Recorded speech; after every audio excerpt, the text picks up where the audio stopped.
Mga kapuso, arestado ang isang pastor dahil sa panggagahasa umano sa menor de edad na miyembro ng kanilang religious group. Pero ang suspect, mariing itinanggihan. Narito ang eksklusibong pagtutok.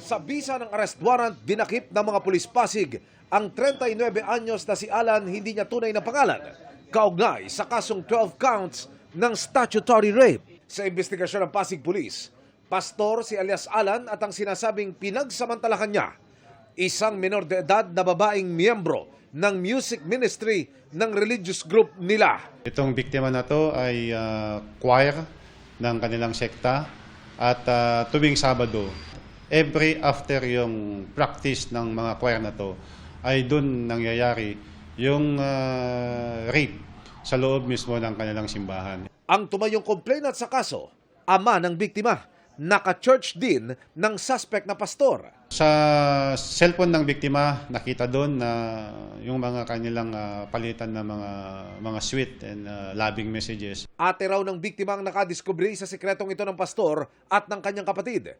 Pinagsabihan daw ng ate ang biktima na lumayo pero hindi umano pumayag si pastor. Nang makausap ng GMA News ang suspect, itinanggi niya ang paratang. Wala po itong katotohanan, yung mga inaakusa po nila sa akin. Hindi rin daw totoo ang sinasabi ng biktima na sa mismong kapilya pa nagaganap ang krimen.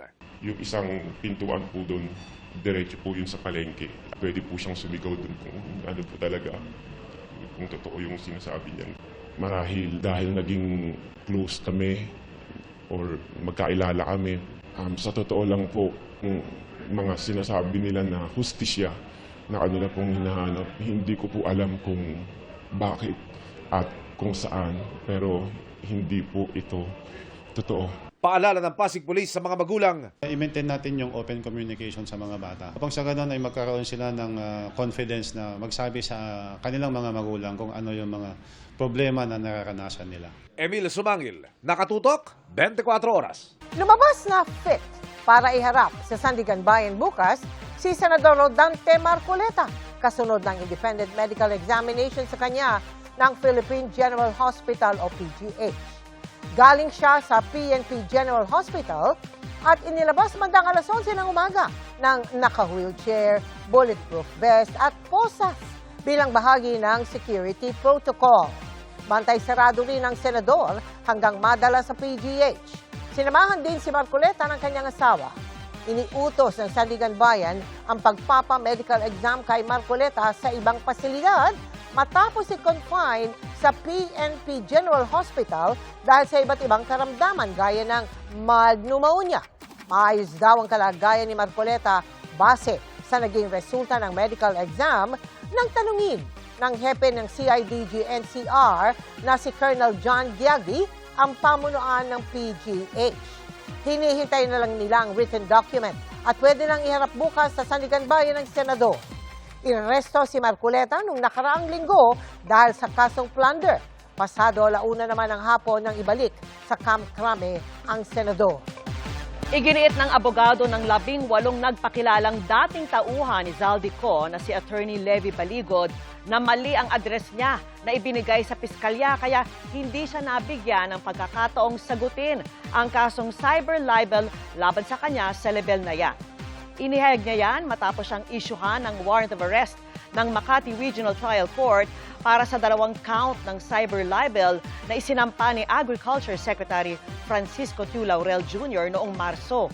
Kaugnay po ito sa sinabi ni Baligod at ng kanyang mga kliyente na nag-deliver sila ng male-maletang pera sa bahay ni Tiu Laurel sa isang exclusive village sa Makati na ayon sa kalihim ay kasinungalingan. 20,000 pesos ang itinakdang piyansa ng korte kay Baligod.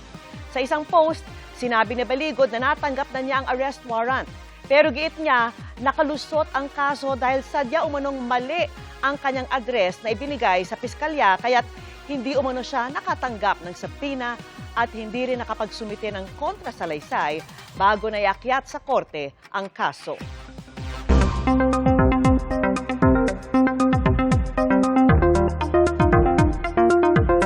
Mga kapuso, humina at isa na lamang low pressure area ang bagyong Josie. nananatiling malayo sa lupa at wala pa ring direktang epekto sa kahit anong bahagi ng bansa ang LPA. Inaasahang lalayo pa yan at malulusaw sa mga susunod na oras. Pero yung natitirang kaulapan nito ay posibleng magpaulan sa Samar at Dinagat Islands. Patuloy ring umiiral ang habagat. Ayon sa Pag-asa, hihina yan sa mga susunod na araw kaya posibleng mabawasan ang mga pag-ulan. Wala ring inaasahang bagong bagyo na papasok sa PAR mula ngayong araw hanggang weekend. Pero huwag pa rin kakalimutan ang payong mga kapuso dahil base po sa datos ng Metro Weather. Bukas, asahan ng maulang hapon sa Northern Luzon, gayon din sa Bicol Region.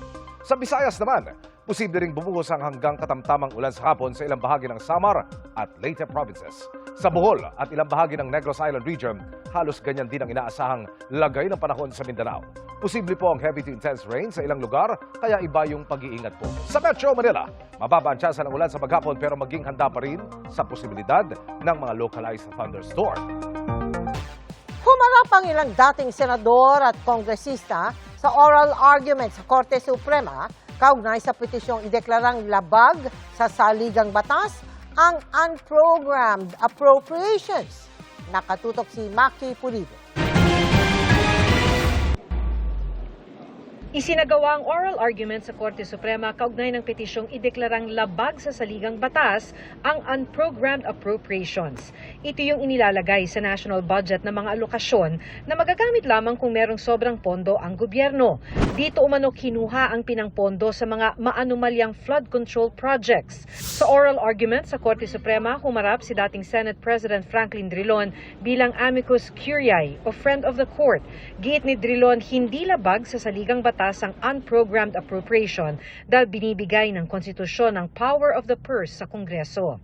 This is a plenary power of Congress and that cannot be restricted, but it doesn't mean that the use of such power cannot be corrected, and that is why there is the power of this honorable court to correct abuses. Mula 2023 hanggang 2025, halos 1.3 trillion pesos sa budget ng gobyerno ang unprogrammed appropriation o walang eksaktong alokasyon. Humarap din ang ekonomista at dating congressman na si Joey Salceda. Punto niya, kailangan ng unprogrammed appropriation para may paghuhugutan ng gobyerno sa mga biglaang pangangailangan. Hindi naman daw ang mismong budget ang masama, kundi ang banality of evil o pagiging normal ng masamang gawain. I think there are enough railguards in the Constitution. It's a universe that will provide the controls. We're not in the best of times.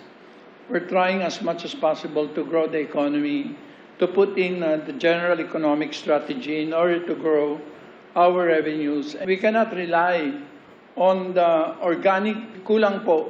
Our country has many laws, many regulations, many issuances from the departments, and if each person can just be honest and good public servants, I think, Your Honor, there will really be no problem. Kanina, siningil na ni Supreme Court Associate Justice Alfredo Caguioa sa Office of the Solicitor General ang hiningi niyang mga detalyadong dokumento kaugnay ng budget insertions. Pero walang naisumite dahil ayon kay Solgen Darlene Berberabe, walang maibigay ang Kongreso at Senado. Dahil dyan, inutos ng Korte na magpaliwanag ang sino mang kinatawan ng Kongreso at Senado na nakausap ni Berberabe. This is the directive of the court already. Yes, Your We want Honor. to know whether or not these documents exist or do not exist, or whether these documents do exist but they don't want to give it to us because of their institutional concerns. Your Honor, based on our discussion, there are really no documents. Based on your discussion, but I want to hear it from the horse's mouth under oath. Maki Pulido, nakatutok, 24 oras. Pinasinayaan sa Nueva Ecija ang isang bagong solar project na makakatulong sa paglikha ng kuryente sa bansa.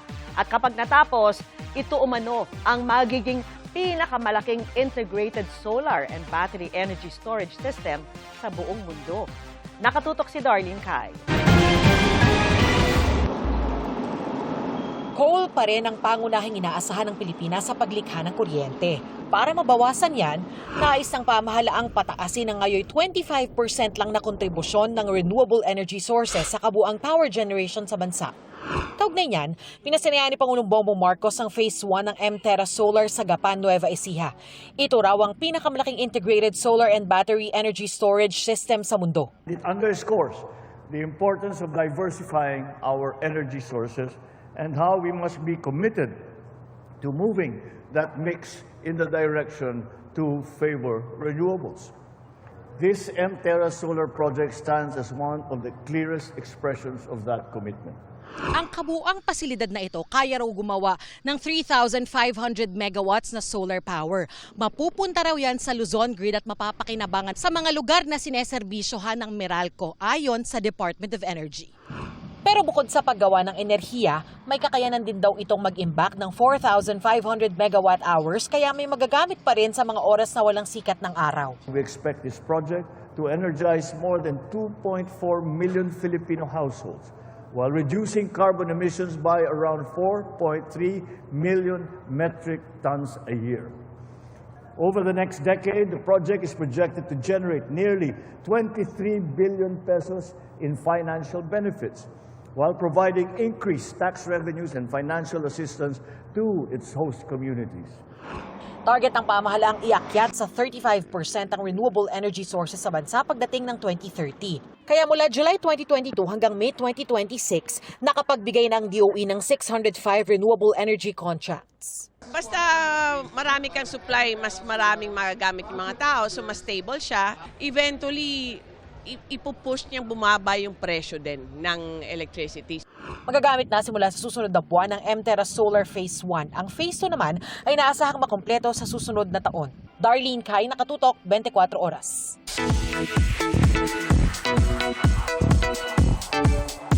Dahil miss na ang face-to-face classes, feeling nostalgic si Heath Hornales sa mga shoot ng GMA Afternoon Prime Series na You're My Favorite Song. Unforgettable naman kay Caprice Cayetano ang eksena ng mangudngud siya sa cake.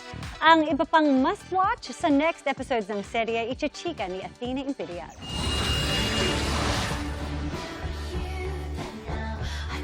Ultimate kilig ang hatid ng TikTok video na ito ni Heath Hornales. Serving face card nga si Heath, kahit pa galit. Parang may nakasign na agad kung sino para kanina. Na parang destined sila sa isa't isa. Enjoy si Heath sa taping ng GMA Afternoon Prime Series na You're My Favorite Song. Nostalgic nga raw ang mga eksena with his character schoolmates sa Brighton Bay Academy. Kahit sa library sa real school ko dati, ako yung pinakamaingay po doon. Kaya ayun, nadala ko po sa eksena. I really miss face-to-face since homeschool nga po ako. Si Caprice Cayetano nasanay na raw sa pisikalan sa previous drama series. Kumusta naman kaya matapos ingud-ngud sa cake sa episode nila last week? Usually, sampal po, ganun, or more on tulak. Pero ngayon, iba po talaga to. Actually, parang nagkaroon nga po ako ng snack dun sa pag-gud-gud ng cake. So, habang hinungud-gud, parang may halong acting. Tapos medyo may side din po na, ang sarap pala ng cake. Grateful ang You're My Favorite Song family dahil sa over 100 million view across social media platforms sa series. 60% increase ito on their online viewership sa kanilang second week. That's amazing, everyone. I just want to say po, thank you so much po sa pag-support ng show po namin, and we really appreciate every support na binibigay nyo. Malapit na ang Brighton Bay Ball. Abangan ng mga estudyante in their coats and in their gowns for the special school affair. Sino kaya ang mga kadate nila? At sino kaya ang magiging prom king and queen? Ang kailangan rin po nilang abangan, meron bang kasama si Angel? O siya lang mag-isa, tapos doon niya na imimit lahat? Athena Imperial updated sa Showbiz Happenings. Mga kapuso, proud na ikinuwento ni Pinay tennis sensation Alex Ayala ang kanyang makasaysayang Wimbledon journey, kabilang ang pinag-usapang litrato ng kanyang horizontal forehand. Sa gitna niyan at sa pagiging abala sa iba't ibang commitment, kamusta naman kaya ang buhay ni Alex sa labas ng tennis court? Nakatutok si Oscar Oida!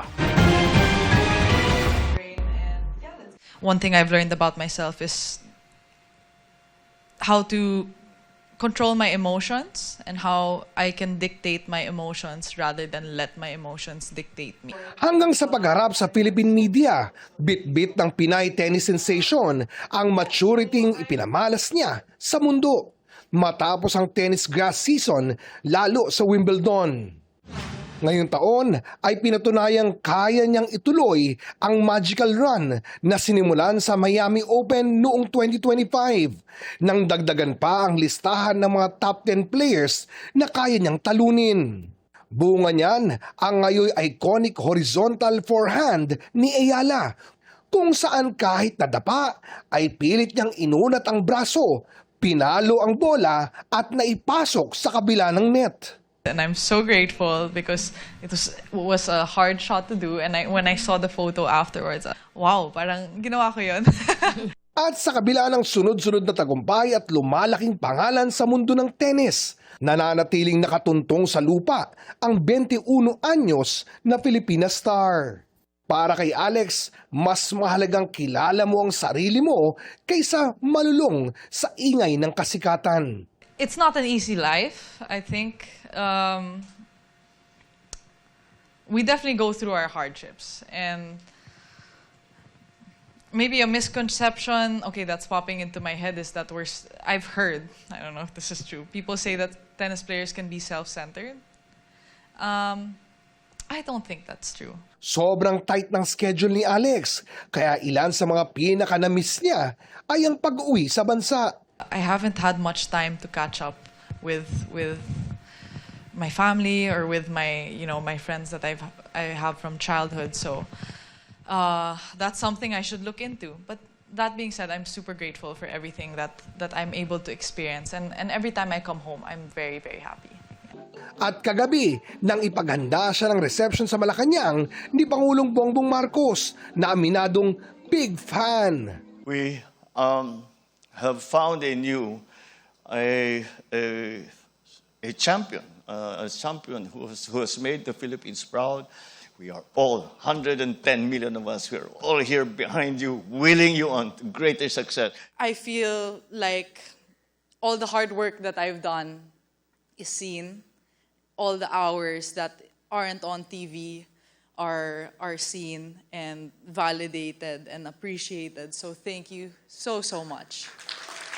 Paghanga pa ng Pangulo kay Alex, anuman daw layo ng narating ng tennis star, bit-bit niya ang puso ng isang Pilipina. You never fail to remind everyone that you are a Filipina. That's very touching for all of us, that you don't forget the rest of us. You don't think that you're somehow left it all behind. Quite the contrary. You always seem to give the impression that it is because you're a Filipina that you're doing so well. I will continue to represent the Philippines in the best way that I possibly can. I carry the flag with me wherever I go. And I am a firm believer that where you come from is a big part of who you are. Ang tanong, may buhay pa ba siya outside tennis? Yes, I have a life outside of tennis. I love to go out with them when our schedules align. I love to try new places. When I'm traveling a lot, I love to try the food. It's difficult to have hobbies that are like other sports or physically demanding because I do give everything that I have into the sport that I'm in. Ang love life, meron ba?